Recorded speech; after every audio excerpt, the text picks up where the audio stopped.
First and third Fridays of the month, we get some Riveting Radio Real Estate from Don Pannell, from John L. Scott here in Shelton. And morning, Don. Good morning, Jeff. Good morning, Spencer. Morning. Yeah, it's a nice day. It is a nice day. Yes. It's going to be a good conversation here forthcoming. Yeah. First things first, and I know I'm always the speed bump in these conversations, but did you hear about the houses in Italy? They're going for $1.29. $1.29. You have to put $17,000 worth of rehab into it, but they have all these houses out there in Sicily. Beautiful Mediterranean views and everything. Yeah. Wow. What a concept. Yeah. So you know what? You got to live out there and then commit to doing some upgrades because people have left to go back into the cities. Yeah. But $1.29 for these. Wow. We're going to start Slakey and Hughes homes. That's right. We're going to start selling in Italy. to folks from Mason County. Flipping these things. Yeah. Actually, that's still a thing here. Is it? Flipping houses is if you know what you're doing, you can get some pretty good deals. But let's deals. be honest, most people don't know what most people don't know what they're doing. And they're surprised when they get into it that, what do you mean I have to pay $20,000 for a new They septic lose their shirts. What are we talking about Well, today? I thought I would continue. We started talking last time about sort of forecasting for 2019. And I have a really kind of a cool thing here that I wanted to read. And it says, this is key factors to look at in the year 2019. So despite some headwinds, there are still many positive signs in the current residential housing market. Job growth, the number one indicator of a strong housing market, remains positive. Good. So that's a good thing. Millennials, who have been longstanding homeowner holdouts, they tend to want to rent and be a little more fluid. In many cases, have begun to enter the housing market, so that's a good sign. Out of the basements, out of their parents' basements. Yes.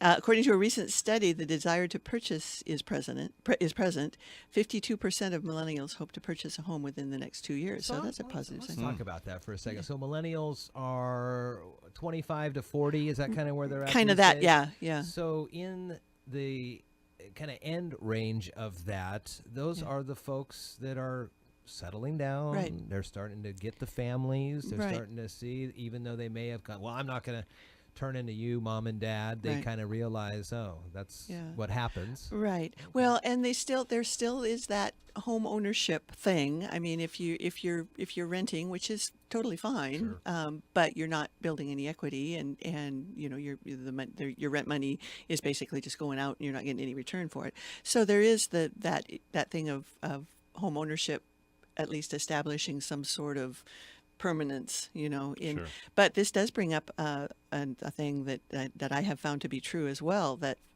high student loan debt has been a huge barrier. I've heard that to most of those folks, and until they get that, and so sometimes that's why it takes until they're 40 to pay off that high student loan debt and then be able to afford, and that's, to be honest with you, that's why a lot of them are living in their parents' basements, because they come out of school with $100,000 worth of student loan debt.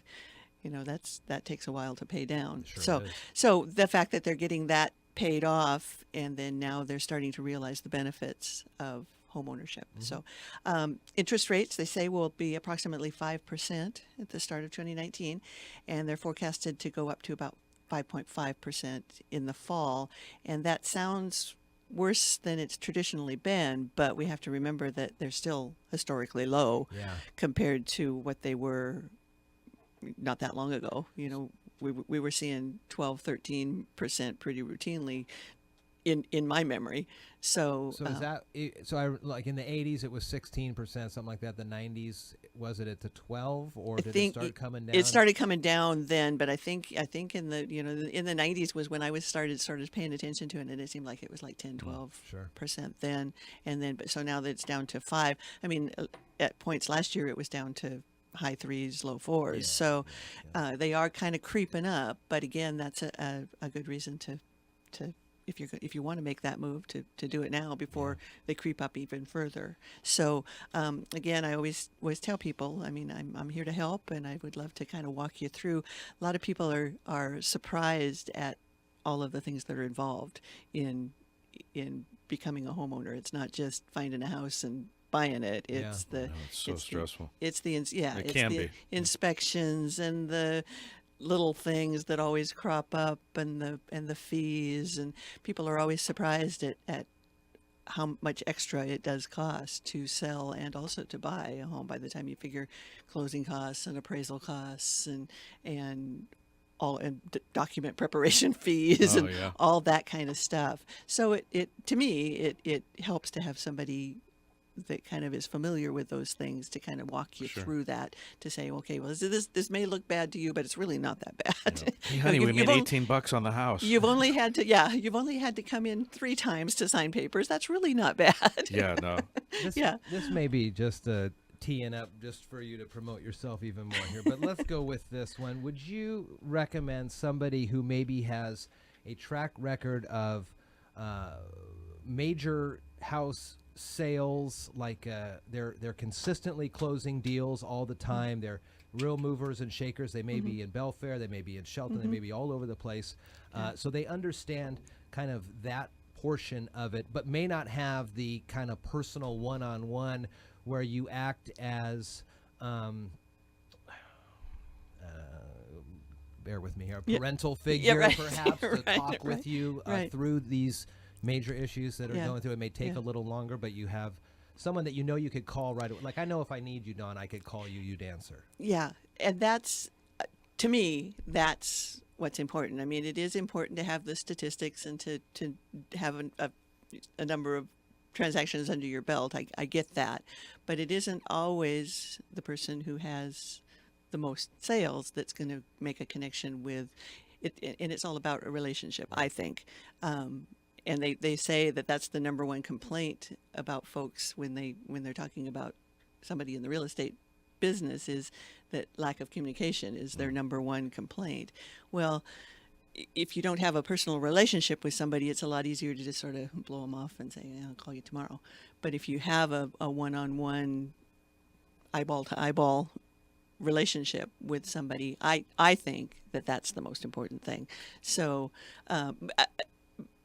along with a balance of, I mean, you don't want somebody who's never even attempted a transaction before, regardless of how good a relationship you have with them. I'm also thinking of too how technology has changed, and there's these, like, you can do an online doctor visit now. We've talked about this. There's like a camera right in front of your face, but there's no real personal connection there. And I know there's got to be websites out there that will do all of this. You never even see a single person. There are, and I mean, that wouldn't be my personal choice, but I certainly understand that there are folks who that's how they do things. And millennials are a perfect example. They're used to that. That's kind of what they grew up on.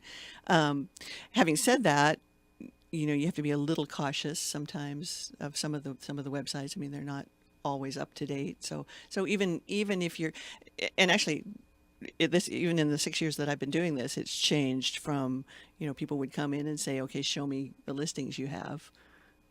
Now they come in and say, well, I found this, this, and this. Can we go look at it? Yeah, exactly. So it's a shift kind of in that way of doing things. So, but I still think it's helpful to have somebody that you can sit down with and say, okay, this is what I found. What are the pitfalls that you see?